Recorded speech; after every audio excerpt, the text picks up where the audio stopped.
কি করব, মনের মানুষ যদি খুঁজে না পাই কষ্ট তো দিতেই হইব। মনের মানুষ তো পাইতাছি না। আচ্ছা। আহ প্রবাসী ভাইদের কেমন লাগে আপনার? যেরকমই হোক তার মনটা ভালো থাকলে হবে।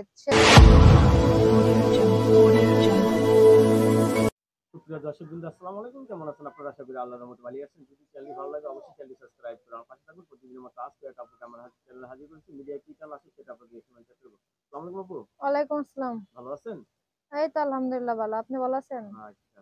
আপনাকে দেখে মনে হচ্ছে যে খুব কষ্টে আছেন। হ্যাঁ, কষ্টেই তো আছি ভাই, একটা মেয়ে নিয়ে শীতের দিনে কষ্টে আছি। একটা মেয়ে নিয়ে শীতের দিনে কষ্টে আছেন। হুম। ওহো! সে স্বামী নাই আপনার? না, স্বামী থাকলে কি আর কষ্টে থাকি কোন? আমি স্বামী কতদিন থাকলে তো গাছতলায় থাকান যায়, বাড়িঘর না থাকলেও চলে, স্বামী তো নাই। আহ তাহলে দেখা যাচ্ছে যে আপনার ছেলে সন্তান আছে?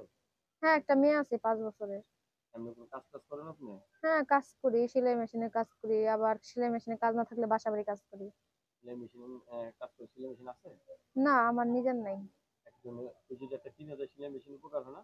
হ্যাঁ অবশ্যই, দিলে তো ঘরে বসে বসে কাজ করতে পারতাম, বাইরে যাওয়া লাগতো না। একটা সেলাই মেশিন হলে অনেক ভালো হয় না? হুম। যে অনেকে বউ মারা গেছে, বউ চলে গেছে, এরা যদি আপনাকে বিয়ে করতে চায়? অবশ্যই তারাই তো বউকে ভালোবাসতে জানবে, বউকে আগলে রাখতে জানবে। আর অল্প বয়সীরা তো বিয়ে শাদী করে ফেলে দিয়ে চলে যাবে। অল্প বয়সের ছেলেরা বিয়ে করে ফেলে চলে যাবে না? হুম। আচ্ছা, লেখাপড়া করছেন কিছু? লেখাপড়া তেমন করতে পারি নাই, 2 পর্যন্ত পড়ছিলাম, বাবা মা পড়াইতে পারে নাই। এই শীতে থাকতে কষ্ট হচ্ছে না? হ্যাঁ, তা তো অবশ্যই। অনেক কষ্ট মনের হচ্ছে? মানুষ নাই, শীতে থাকতে তো কষ্ট হবেই। মনের মানুষ নাই শীতে? না, কতদিন ধরে স্বামী ছাড়া আপনি বলুন? স্বামী ছাড়া 3 বছর ধরে। 3টা বছর ধরে এই দেহটাকে কষ্ট দিচ্ছে?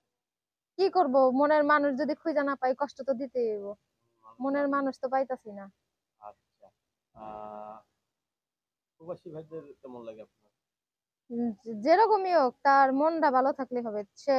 তার বাড়ি ঘর না থাকুক, জায়গা সম্পদ না থাকুক, সে যদি গাছতলায় আমার 3 মুঠো ভাত খায় রাখতে পারে, ওটাই আলহামদুলিল্লাহ।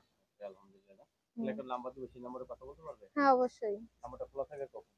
সব সময় খোলা থাকে। সবসময় খোলা থাকে? হুম। কথা বলতে পারবে তখন? আমি সবসময় ফ্রি থাকি। সবসময় ফ্রি থাকে? হুম। দর্শক সবাই ফোন দিবেন, আপুর সাথে কথা বলবেন। আপুর সাথে আরো মিষ্টি কথা বলতে চাইলে নাম্বারটা তুলে রাখেন। আর আপু, সবাই ফোন দিয়ে কার সাথে খারাপ ব্যবহার করবেন না, ঠিক না, আছে? আমার আমার তরফ থেকেও কেউ যেন খারাপ কথা না বলে, আমি সবাইকে কারোর সাথে ধন্যবাদ। খারাপ কথা আমার বলবো চ্যানেল না। সমাজের জন্য পরবর্তী ভিডিওগুলো অবশ্যই। তার বাড়ি ঘর না থাকুক, জায়গা সম্পদ না থাকুক, সে যদি গাছতলায় আমার 3 মুঠো ভাত খায় রাখতে পারে, ওটাই আলহামদুলিল্লাহ। আলহামদুলিল্লাহ। তাহলে হুম। একটা নাম্বার দিব, সেই নাম্বারে কথা বলতে পারবে? হ্যাঁ অবশ্যই। নাম্বারটা খোলা থাকে কখন? সব সময় খোলা থাকে। সবসময় খোলা থাকে? হুম। কথা বলতে পারবে তখন? আমি সবসময় ফ্রি থাকি। সবসময় ফ্রি থাকে? হুম। দর্শক সবাই ফোন দিবেন, আপুর সাথে কথা বলবেন। আপুর সাথে আরো মিষ্টি কথা বলতে চাইলে নাম্বারটা তুলে রাখেন। আর আপু, সবাই ফোন দিয়ে কার সাথে খারাপ ব্যবহার করবেন না, ঠিক আছে? না, আমার তরফ থেকেও কেউ যেন খারাপ কথা না বলে, আমি সবাইকে কারোর সাথে ধন্যবাদ। খারাপ কথা আমার বলবো চ্যানেল না। সমাজের জন্য পরবর্তী ভিডিওগুলো অবশ্যই